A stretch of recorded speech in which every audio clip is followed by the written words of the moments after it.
Hi YouTube. This week is going to be a little bit interesting for me because I need to start school. First week of classes starts tomorrow in another city. Problem is, the van is still at the mechanics being worked on. This is partly due to Labor Day being so early in the month this year. So I'm in a bit of a dilemma. I need to be in school. I need to attend that. But at the same time, I don't have any place to stay. I wasn't able to find a place with anyone I know to stay for those couple of days. So I'm going to borrow my dad's Hyundai Accent and go from there. I've thrown all my camping equipment in the back, and so hopefully I can just find a place to go camping for a couple of days. That's going to be my solution. We'll see how this goes. It's kind of interesting.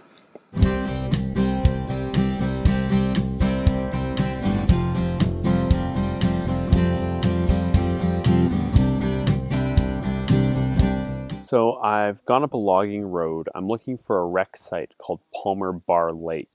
And I've got to the point on the logging road where it's supposed to be. I drove really slowly because this Accent is really low down to the ground. But I've got here. Only problem is I don't see a trail bringing me to the wreck site. There is no wreck site here. Maybe the website or information that I'm on, even though it's a government website, maybe it's wrong or out of date or something like that. Or maybe I'm just missing something. I'm going to go, there seems to sort of be, that might be a trail, or that was at some point. So I'm going to go for a little hike, go down there, and just see what I can find. Maybe it'll become clear, maybe not. But regardless, I'm going to find a place around here to pitch my tent. I've hiked to the end of where this trail leads, and there's nothing here, and there's no way to get down. Basically what I've done is I've just looked at the satellite view on Google Maps, and I've realized that the road that I took up here is just completely the wrong road. If you actually want to get to this lake, it's a different logging road that you need to go up. So the instructions that I was following, they're just incorrect. I'm not going to try and go back down and then go all the way back up that logging road, not tonight. I'm going to go back down this way. It was a nice walk here, but I'll do it again to get back and pitch my tent up here because it's still nice up here. It's not by a lake, but come on, it's still nice. And I'm here for several days, so I can always try to get to this lake another day. Well, I've pitched my tent right next to where I parked. There's a big sort of pull-out area and a nice flat space with no rocks or anything on it. And I've just strung up my hammock so that I could take a little bit of a break.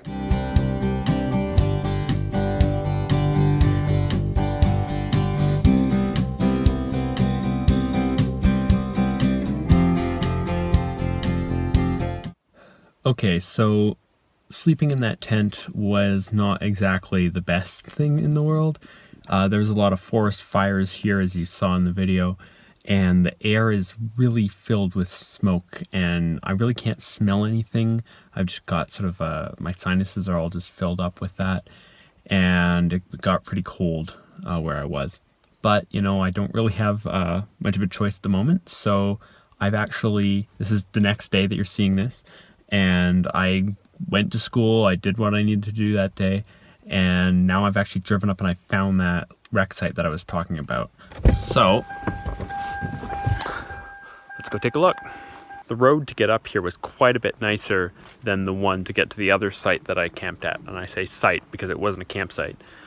This one, it's pretty well graded for about 4 kilometers, and then there's 2 kilometers of some more sketchy off-road here.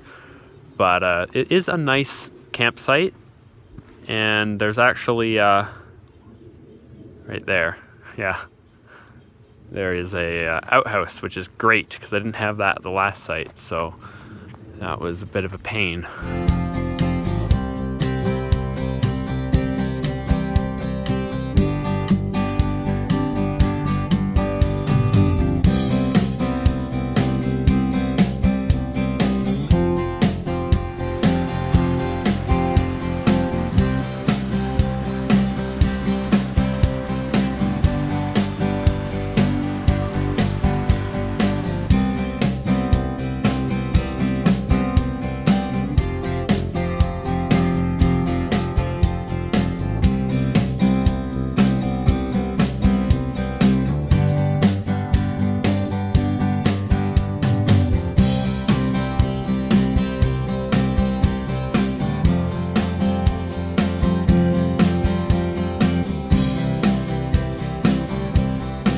there we go, camp set. There's something quite enjoyable to pitching a tent, I think. And while I do like camping, it's not a great way to sort of, it's not great to be doing it when you're trying to do things like go to school and all that. Much prefer the van, that's for sure. But now that my campsite is set, I can make dinner. I'm going to try and find my way down to the lake, enjoy that while I still have some sunlight out here in the woods.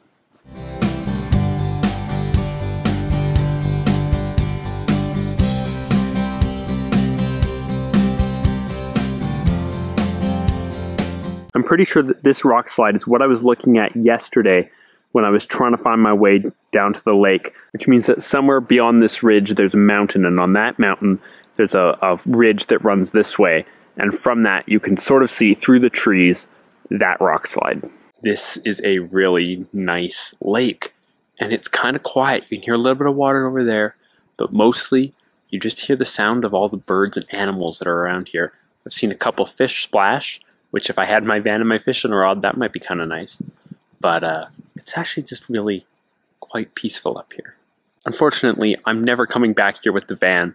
Just that 2K of road is just a little bit too rough for such a tall, top-heavy vehicle. There's two dragonflies mating over there. So this will really just have to be something that I hike up into or something to camp, because I'm coming back here. This is nice. I love it up here. So for dinner, I'm going to be using this propane oven. Let me pull it out of the trunk and get it set up. So this is a purchase that I made actually while I was on vacation. My cousin in Saskatchewan found this. It's used, but it works fine. $70 Canadian. And these things would be a lot more pricey than that, that's for sure. When I was looking at them for the van, they were running up, multiple hundreds of dollars. So I said, you know what, buy it. I'll send you the money, and when I drive through your town on the way home, I'll pick it up. So I'm going to be trying to use this thing as much as I can to get a feel for it, because I really wanted an oven when I was designing my van, but I couldn't find one that I could afford, a propane oven. So this one, I've got it now, and I'm considering maybe taking out the stovetop that I have in the van and replacing it with this. The downside would probably be that I lose all the drawers that are there, and that would be a big thing. So if I can think of a way around that, then I would do it for sure. But I'm just going to, like I said, I'm going to use it, see how much I like it. If I really use the oven a lot, it might be something that's worth considering.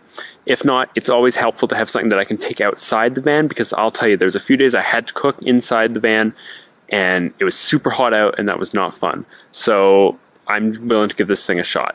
Okay, so let me just open this thing up, because it's not quite set up.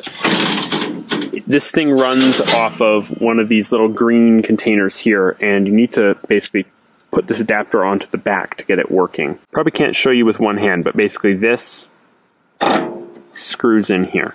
And then one of these little 1 pound propane bottles screws on the top there. So obviously if I put this in the van, I would have to rework this system so that it would be constantly hooked up to a line. So before I set it on this trip, I had some spaghetti squash and homemade meatballs that fit with my diet, and I was going to heat them up in this. I wasn't going to cook anything out here because I'm lazy, but I just realized this is plastic. I thought I used the Pyrex one. Okay, I've got this. This is part of a jet boil that I've got, basically a little teeny minimalist camping stove setup. This can go on a fire, so it should be able to go in an oven. If I put it in here and I take out that top shelf, maybe it'll work. Okay, so I've got it in there, and I'm just going to heat this thing up a little bit. This is really why I want an oven, to be able to reheat stuff. Open oven door and lid during lighting.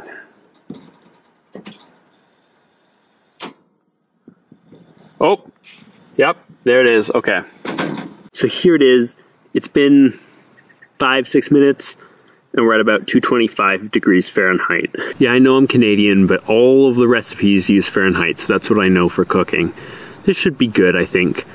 This really did fog up at first. There was a lot of moisture on the glass, and I couldn't read the thermometer, but it looks like just give it a little bit of time, and that goes away. This is kind of a handy feature. Several degrees of separation, I guess. Ooh, I don't know how I'm getting that out of there.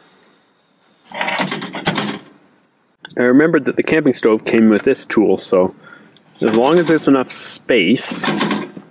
Ooh. It's a little freaky. Okay.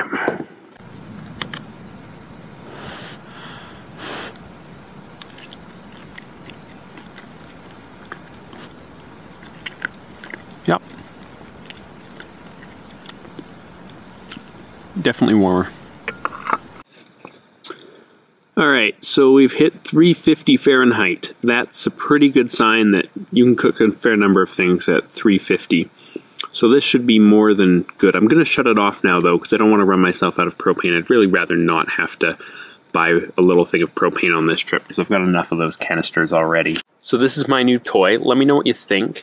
If you've got something similar, or if you've used something like this in the past, I'd love to hear your thoughts on these sort of products, and whether or not you think you'd actually use it or not. That's a big one for me. I love to bake, but on my diet, I can't have anything baked really, because there's, you know, like no flour. So basically it's like coconut or almond flour, something like that, which sort of takes a good amount of the joy out of it. But you know, stuff like squash or vegetables and stuff like that, fish, you can do in the oven and stuff like that. So I think it will take some getting used to. And I'll probably have to think of recipes to use it, which right off the bat doesn't really sound like a good thing. But that's more because I've changed my eating habits in the last couple of months, whereas before I would have been using an oven all the time. Whether or not that fits well with van life has yet to be determined, but it sure is handy when you're out camping and you really don't feel like eating a cold meal.